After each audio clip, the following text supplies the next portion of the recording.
nivel del cuello uterino como a nivel de la vagina, ¿sí? Van a ser las mismas, ¿sí? Se inician, por lo general, estas se van a iniciar es a nivel de vagina, esas lesiones inflamatorias se van a iniciar a nivel de la vagina, ocasionando una vaginitis, que en la medida que vaya proliferando el proceso infeccioso, vaya aumentando, obviamente se va propagando y va a coger el cuello uterino y me va a generar la cervicitis, ¿sí? Entonces, estamos hablando de dos cosas similares, vaginitis y cervicitis. Tanto la vaginitis como la cervicitis pueden ser agudas y pueden ser crónicas. En el caso de las agudas, entonces, por lo general la causa es un proceso infeccioso. Y por lo general la causa del proceso infeccioso va a ser una bacteria. Dentro de los agentes más comunes, más común para la vaginitis y para la cervicitis es la Gardnerella vaginalis. Es la más frecuente en nuestro medio. Gardnerella. Gardnerella.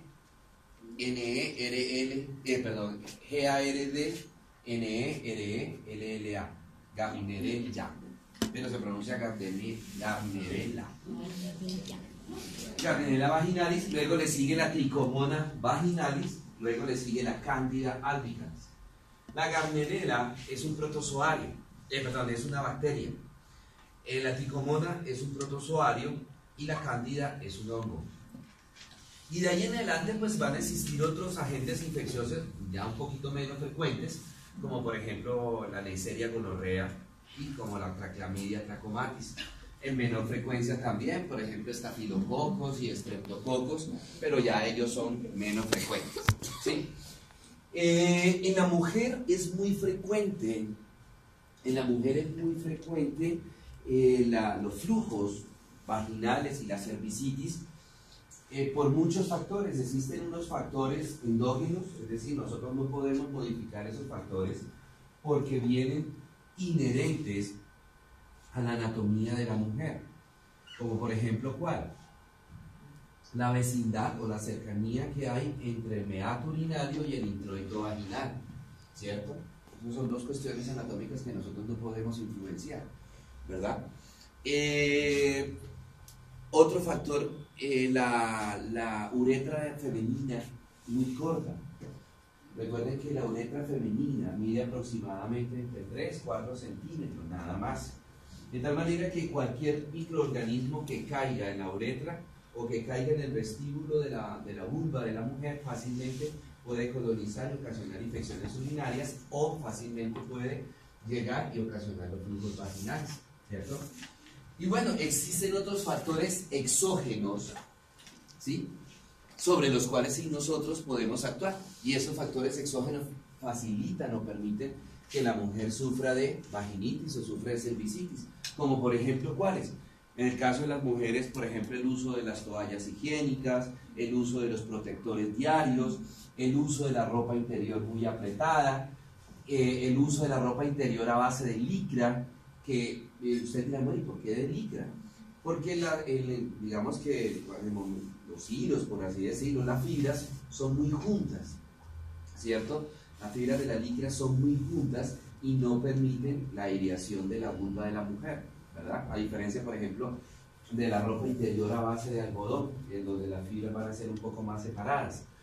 Otro factor exógeno, la mala técnica para el aseo, ya sea cuando o micciona o cuando defeca. En muchas pacientes, por ejemplo, que se hacen aseo de la región perianal después de la defecación, lo hacen de atrás hacia adelante. Entonces, en ese proceso arrastran detritos que están en la materia fecal que fácilmente pueden caer a nivel de la vulva y colonizar, ya sea para infección urinaria o colonizar para flujo vaginal. Por ejemplo, otros factores, bueno, que ya son un poquito más raros, por ejemplo, sustancias que alteren el pH normal de la vagina, ¿sí? Normalmente la vagina de la mujer no tiene un pH durante su ciclo menstrual, no tiene un pH que sea constante. o sea, durante los 28 días del ciclo menstrual, el pH de la vagina de la mujer va cambiando. En algunos momentos va a ser alcalino, en otros momentos va a ser ácido, ¿sí? Lo que predomina, por así decirlo, en esos 28 días, lo que predomina es que sea ácido. En algunas mujeres, por ejemplo, anteriormente, que usaban mucho las duchas vaginales para hacerse sus aseos vaginales, estas sustancias, Benzidin rosa, algunas mujeres pues, que de pronto tenían un poquito menos de recursos económicos, hacían duchas vaginales con vinagre blanco.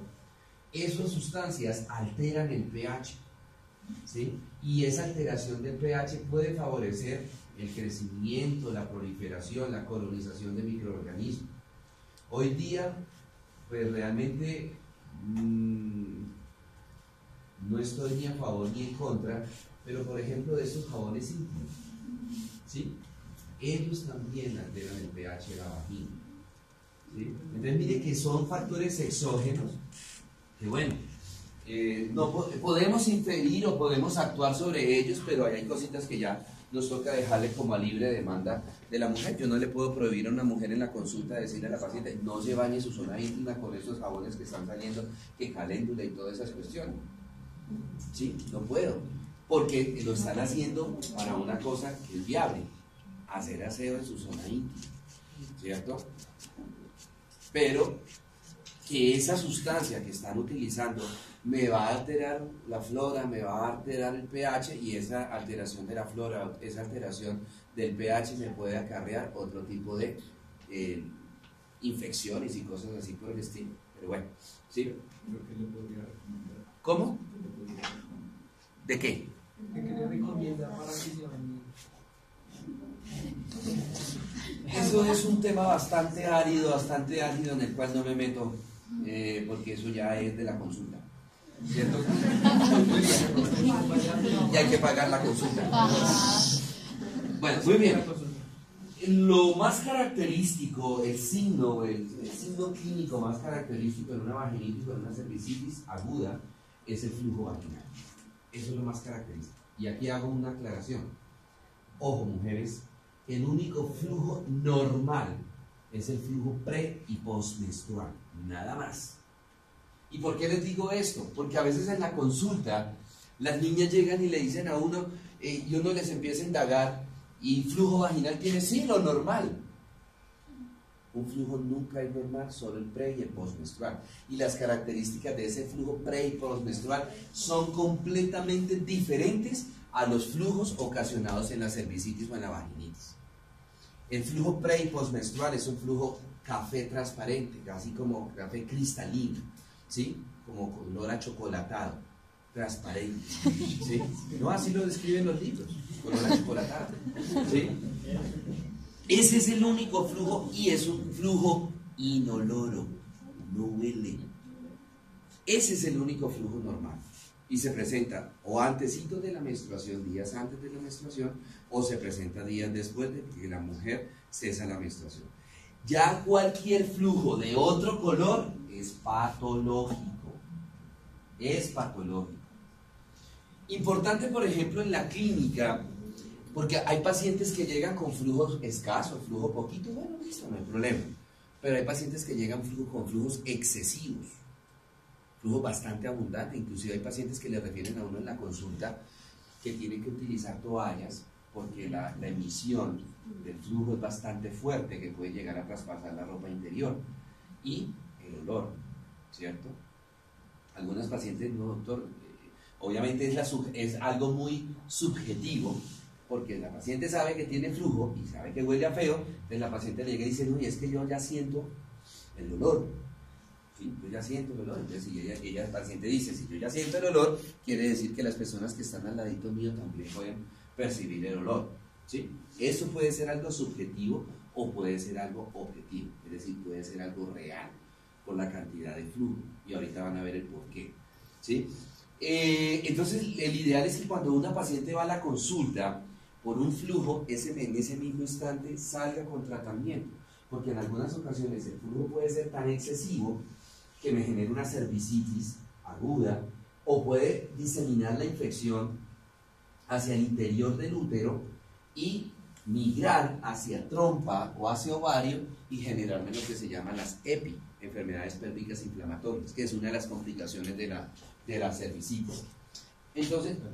Entonces, ¿y cómo hacen ustedes para saber si yo les dije ahorita que la Gardnerella es una bacteria, que la Trichomonas es un parásito, que la Cándida es un hongo? Entonces, ¿yo cómo hago para ver qué tratamiento le mando? Entonces le mando un regaderazo, un escopetazo, mandémosle antibiótico por si las dudas, mandémosle un antiparasitario por si las dudas y mandémosle un antimicótico por si las dudas, y la paciente va a quedar feliz porque además la purgué, ¿cierto? Porque le mandé un antiparasitario, además la purgué, no. Entonces, dependiendo de las características del flujo, uno sabe más o menos cuál es el factor, el agente etiológico. Por ejemplo, el flujo de la Gardnerella, que es el más común, es un color blanco amarillento, con todo el debido respeto, y perdónenme la analogía, es como el color de la leche condensada. Todos hemos comido leche condensada, y el que no tuvo infancia, ¿cierto? Ese color como blanco amarillento, espeso, es así el flujo de la Gardnerella. Y otra característica es que es el flujo más fétido. Los libros lo reportan como olor a pescado podrido. ¿Por qué? Porque al flujo, al ponerse en contacto con el KOH, con el hidróxido de potasio, libera putrecinas y libera cadaverinas. Y ahora entienden por qué en algunas ocasiones es real o es verdad que la paciente dice, yo lo siento el olor. Y de pronto, si yo lo siento así, estando de pie, dice la paciente, ya habiéndome puesto bañado, habiéndome puesto ropa interior, de pronto un protector diario de ropa y la ropa exterior, todavía sale el olor. ¿Por qué? Por las putrecinas y las cadaverinas que libera la Gardnerella. Es el más fétido de todos los flujos. El flujo por la Trichomona es un flujo blanco grisoso. Es fétido, pero no tan fétido pues como el de la Gardnerella. Y el flujo de la Cándida es un flujo blanco grumoso. ¿Sí? También es fétido, pero no tan fétido como el de la Gardnerella. Obviamente, por la inflamación se va a generar una inflamación a nivel de la vagina, a nivel del cuello, que me puede generar disuria y dispareunia. En algunas ocasiones, en este caso que yo les comento que los flujos son excesivos, la paciente refiere dispareunia, que son relaciones sexuales dolorosas, porque como el cuello se inflama, el cuello uterino se inflama, y obviamente pues la pared de la vagina también se inflama durante la penetración, en el momento de la penetración por parte del pene, entonces está inflamada esa zona y le va a doler a la paciente. ¿Sí? Bueno, muy bien. Tratamiento dependiendo del las complicaciones, como ya les decía, dispareunia, la EPI, enfermedad pélvica inflamatoria. Tratamiento dependiendo del microorganismo, entonces uno hace el tratamiento porque los 3 microorganismos son completamente diferentes, ¿cierto? Importancia en los flujos vaginales, en el tratamiento para flujo vaginal. El tratamiento se tiene que hacer a la paciente y a su compañero sexual o a sus compañeros sexuales. ¿Por qué? Porque el hombre es portador. Si yo tengo relaciones sexuales con mi pareja, ¿sí? Con mi esposa, y ella tiene flujo en mi uretra, quedan microorganismos, y cada vez que yo tenga relaciones sexuales con ella, le voy a inocular el microorganismo nuevamente. Y entonces ahora entendemos por qué en muchas ocasiones, cuando ustedes de pronto van a una droguería o van a donde el médico, le mandan a usted solamente tratamiento para el flujo y no le mandan a su compañero sexual, porque al poco tiempo vuelve y juega, tiene flujo. Y no es que el médico, bueno, si la puta la tiene el médico, porque no le mandó tratamiento a su compañero sexual. Entonces el tratamiento tiene que ser para ambos. Si ustedes se quieren curar definitivamente del flujo, ¿sí? El tratamiento tiene que ser para ambos, ¿cierto? Bueno, muy bien. En el caso de la cervicitis y de las vaginitis crónicas, la causa no es la infección, ya no es un microorganismo. Aquí ya la causa es las vaginitis, las cervicitis crónicas se van a presentar con mucha frecuencia en las mujeres perimenopáusicas o mujeres menopáusicas, es decir, tanto en el climaterio como en la menopausia. Y la causa de esto es debido al hipoestrogenismo, es debido a la disminución de los niveles de estrógeno van haciendo que las células, tanto de la vagina como del cuello uterino, se vayan tornando hiperqueratóxicas. Son células que van a presentarse engrosadas, son células que se van a presentar costrosas, ¿cierto? Debido a la falta de la actividad del estrógeno sobre estas células, para mantenerlas activas, para mantenerlas funcionales, para lubricarlas, por así decirlo también. El tratamiento en pues ya es un poquito más fácil, es un poco más conservador, porque la causa es hormonal. Entonces existen hoy día muchos ungüentos a base de estrógenos. Entonces uno les manda tópicamente los estrógenos, y en la medida que va el estrógeno actuando, va disminuyendo la inflamación, va disminuyendo la clínica del paciente. En este caso, estas pacientes pueden presentar flujos, pero los flujos son muy escasos, son poquito flujo, ¿sí? Porque las células ya están envejecidas, pero obviamente pues estamos hablando de una paciente perimenopáusica o una paciente menopáusica. Entonces ya las glándulas endocervicales están poco funcional, de tal manera que no se va a presentar tanto flujo en estas pacientes. Se puede presentar, pero es un flujo escaso. Lo que refiere principalmente a la paciente es la inflamación, es el dolor, el eritema que se va a encontrar a nivel de la vulva y el eritema que se puede encontrar a nivel del cuello uterino, ¿sí? Esta es lo que se ve en el cuello, unas placas hiperqueratóxicas, ¿sí? Como costrosas en esas, y eso duele muchísimo en estas pacientes, ¿cierto? En algunas ocasiones, o una de las posibles complicaciones que se pueden presentar en estos pacientes con cervicitis o artritis crónica, es que la lesión hiperqueratóxica costrosa se encapsule y me forme un quiste, y el nombre de ese quiste va a ser el quiste de Naboth. Aquí ya el tratamiento es quirúrgico. Es una cirugía pequeña, pequeña cirugía, se hace en el consultorio, ¿sí? Con un especuloscopio, se hace la resección del quiste, que no es muy grande, y se sutura y ya. Y se acompaña, bueno, además del antibiótico para evitar la infección, entonces se le suministra también los estrógenos, pero tópicos a la paciente. Bueno, a nivel de endometrio, tenemos otra patología, que es la endometriosis y la adenomiosis.